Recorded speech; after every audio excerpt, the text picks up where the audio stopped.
join me in welcoming our first speaker. She is a Sudan country specialist for Amnesty International, Denise Bell.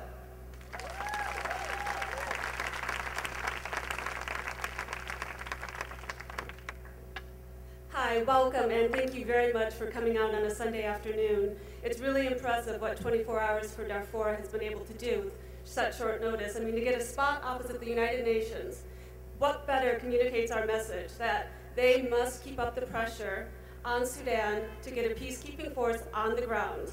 As you may know, United Nations passed a resolution 1769 at the end of July calling for a 26,000 strong peacekeeping force in conjunction with the African Union to be on the ground by the end of this year. And it's there to protect the civilians, the people of Darfur. This conflict began in 2003. Since then, 2.5 million Darfuris have been displaced, 240 of those thousand into eastern Chad, where 170,000 Chadians have also been displaced. 2 million more Darfuris rely on some form of humanitarian assistance.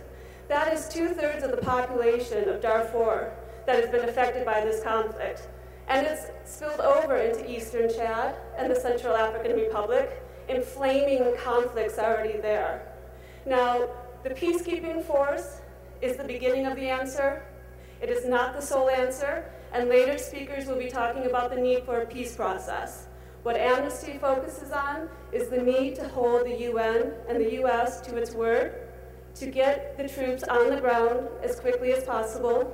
Violence is spiraling out of control. There's banditry and anarchy. It's not going to be easy. There aren't clear lines of who the good guy, who are the bad guys at this point.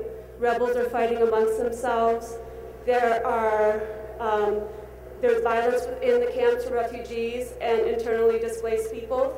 But we must get some sort of security on the ground, and that's what the United Nations can help assure. And I hope that you will sign the petitions here today, calling on our government and the United Nations to make sure that UNAMID, the hybrid African Union United Nations force, is on the ground in some form, the beginning of it, by the end of 2008. Thank you.